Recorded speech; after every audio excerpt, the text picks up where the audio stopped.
This is Caleb from the Blandco channel, and these are the top 10 things that I cannot live without when running a D&D game. So number one, a mechanical drafting pencil. They're really a step above some of the mechanical pencils you can just find in the store. They're cheap on Amazon. Spend the extra $2 to get one of these guys to help you out with your notes, and it's really helpful. Ah, yes, the Chessex Mega Mat. This is a portable vinyl mat that's double-sided. I've never used the hexes because there's hexes on one side and there's squares on the other. I've never used the hexes before, but it's a great mat. It cleans up nice. I use the vis-a-vis markers on it. I think those work the best on this. Just don't leave the marker on it overnight and you'll be fine. This thing makes running my games a lot easier. Ah, yes. My player killer dice. This is a misnomer. These dice are actually dice that I just kind of have noticed have always kind of rolled medium to low. So they're not like an ill-weighted dice that's always going to roll 20s or something like that. These dice have rolled 1s many times. So I've kind of used these as my just regular dice for random encounters and unimportant encounters. I know you can test your dice by soaking them in a salt solution and like floating them. Yeah, I just like using these because, I don't really want a huge advantage when it comes to random encounters and stuff. I might be a little bit superstitious about this, but it seems like when I've been using these dice, my players have always had a good game, so I'm going to keep on using them.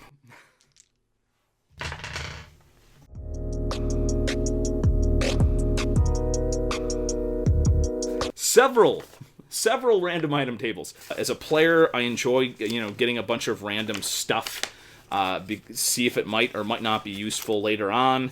And I like the ability, if my players say, well, I'm going to look around this room, see what's around, I'd like to be able to just pull up some mundane items that they might find useful or not find useful. It makes it interesting. You kind of throw that in if there's like a puzzle or some sort of, way they can get around an obstacle and they need to get a specific item. I like to throw in some random items as well, just to make it, so it's not too easy. When they go into a room, the only item in there is the item that they need to proceed. That's always kind of lame. I like to populate my dungeons with a lot of random stuff, so it makes the a little bit harder for the players to figure out what they actually need to use to move on. Plus, it's just fun. I like random items. A dead badger. Amazing.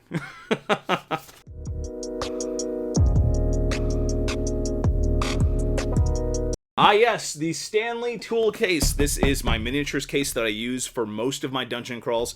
I got this at Target back in the day. I believe you can buy cases like this still on Amazon. I kind of customized it a little bit. There's some, like padded sections in there, but this is mostly for pre-painted miniatures that don't require a padded case.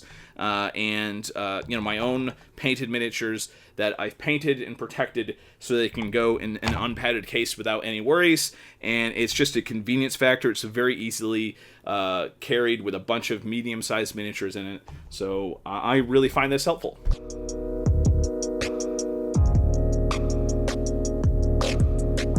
A DM screen. This is a no-brainer.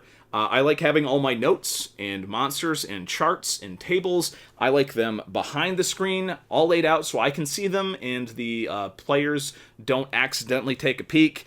I also like rolling my dice behind the screen. Now, I don't do this because I fudge a lot of dice rolls. I do this because if you roll without a screen, then I personally find that the players start paying attention to the dice rolls rather than what's happening in the game. And I don't want that. I want my players to be paying attention to what's happening in the game, not necessarily paying attention to every single dice roll that I'm rolling.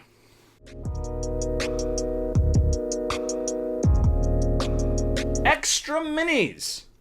I always like to have extra minis around just in case I need to pull them out. And also, sometimes players get a little bit curious about the minis that you have. If you have extras around, then they're not going to kind of guess what the next encounter is going to be. So it's always good to have extra ones around just to, keep things mixed it up and just to make sure the players don't know exactly what's going to be coming next.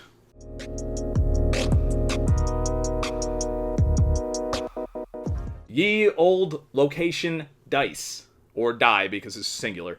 Yeah, no, I love this. I started using these in Warhammer Fantasy 2nd Edition just to find out the location, because that had a whole location system baked into the things, which is a little bit annoying. It's far easier to have the location dice to show exactly where a critical hit. If a monster lashes out at a player, this is very handy to have around to figure out where that monster hits the player.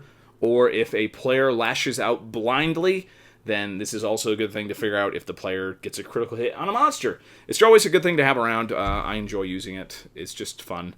And there's always the little chance of the player or the monster getting to choose where they hit their critical hit, which is always fun.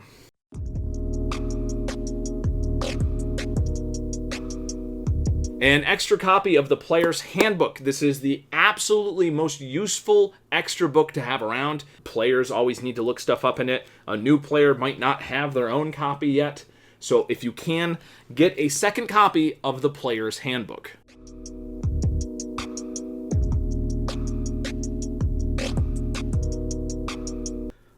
So my Critical Role table, as you can see, I've been using this since like 2015. And there's actually a bit of a story behind this. This is by no means a perfect critical fumble table, but, I only use the critical fumble table as sort of a suggestion about what happens. This table did a lot of interesting stuff. There's different tables for different weapons, and it was all very interesting. So when I went back to the blog to get a new download of this file, I found out that the Google Doc had to be recovered, which means that it could mean several things, but it generally means that the Google document file that originally was listed is now deleted. I checked the main page and realized that this blog had not been updated since 2015. I know this guy's still active on the internet. I just don't know if he ever checks that blog or comments. All I can say is that if you find something that you enjoy online, make sure at least to write a nice comment to the person who made it and let them know that you found it useful. Because, boy, I've been using this for 3 years and I realized I never left a comment saying, hey, this was a really great chart. So let me know what your essentials are in the comments below.